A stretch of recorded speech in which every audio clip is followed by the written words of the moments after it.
ایک بات آپ نے کئی دفعہ سنی ہوگی، میرا بڑا دل کرتا ہے پھر سے اس کو دہراؤں۔ میں نے اسے سینکڑوں بار پڑھا ہے۔ جب طبیعت پوری بے چین ہوتی ہے اور اپنی ذمہ داریوں کا احساس کرنے کو دل کرتا ہے نا، تو پھر خیال آتا ہے کہ ہم بھی پڑھیں ذرا ان چیزوں کو۔ بار بار پڑھتا ہوں تاکہ احساس ذمہ داری پیدا ہو۔ آپ کے غلام اسلم فرماتے ہیں رات کو میں اور جناب عمر نکلے تھے تو ایک مکان میں ہم نے دیکھا کہ ایک عورت نے نا، اس کے بچے بار بار شور کر رہے ہیں اور وہ کچھ پکا رہی ہے، آواز آ رہی ہے۔ تو حضرت عمر نے دروازے پہ دستک دی۔ کون ہے دروازے پہ؟ کہا میں ایک غلام ہوں۔ حضرت عمر کہتے ہیں غلام ہوں، بہن کیا مسئلہ ہے، بچے کیوں رو رہے ہیں؟ تو بی بی کہنے لگی تمہیں کیوں بتاؤں، جاؤ نا اپنا کام کرو۔ حضرت عمر نے اصرار کیا تو تلخ لہجے میں، جس سے غصہ نہیں کر جاتے حکمران، councillor, chairman, M P M N A, ناراض نہیں ہو جاتے، اس تلخ لہجے میں بی بی کہنے لگی دعا کرو اللہ میرے اور عمر کے درمیان قیامت میں فیصلہ کرے۔ کیسا حکمران ہے کہ اس کی حکومت میں میرے بچے بھوکے سوتے ہیں؟ یہ میں نے پانی میں روڑے ڈال کے چڑھائے ہیں، لیکن یہ پیٹ کی بھوک یہ بڑی ڈاڈی ہوتی ہے، یہ نیند بھی نہیں آنے دیتی۔ خیال تھا رو دو کے سو جائیں گے، پر سو بھی نہیں رہے۔ حضرت فاروق اعظم دوڑے گئے، گھر سے سامان، اناج، غلہ کندھے پہ رکھا۔ خادم کہتے میں نے کہا کہ مجھے دے دے۔ فرمانے لگے چل تو وعدہ کرنا قیامت میں بھی میرے بوجھ اٹھائے گا۔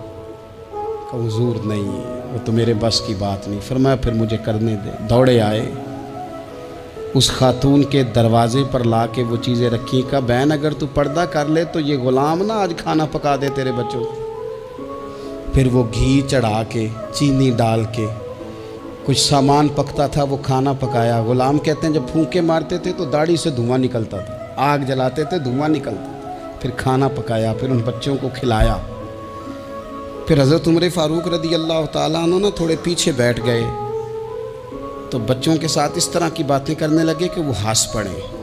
جناب اسلم کہتے ہیں بچے اس بیوہ کے ہنستے تھے، بچے ہنستے تھے اور عمر روتے تھے۔ جب وہ ہنستے تھے تو فاروق روتے تھے۔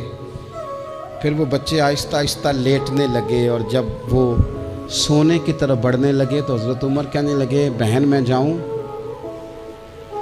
کہنے لگی رب تیرا بھلا کرے، میرا کلیجہ پھٹ جاتا اگر میرے بچوں کو آج شام بھی روٹی نہ ملتی۔ تو سیدنا فاروق اعظم رضی اللہ تعالیٰ عنہ کہنے لگے پھر تو میرے لیے دعا کرے گی؟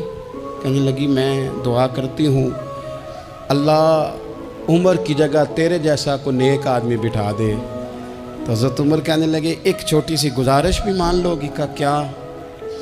فرمانے لگے کوئی یہ میری خدمت اگر پسند آئی ہے تو عمر کو معاف نہیں کر دیتی؟ غلطی ہو گئی، اسے پتہ نہیں تھا۔ اپنے منہ سے کہنے لگے سیاںا بھی نہیں، باشعور بھی نہیں، اسے چاہیے تھا خلافت کی ذمہ داریاں نہ لیتا۔ لیکن حضرت صدیق نے کہا تو وہ مان گیا، لیکن بہن میں اسے جانتا ہوں، بزدل بڑا ہے، کمزور بڑا ہے، ضعیف بڑا ہے۔ اگر تو قیامت میں اس کی شکایت لگائے گی تو بڑا کمزور پڑ جائے گا۔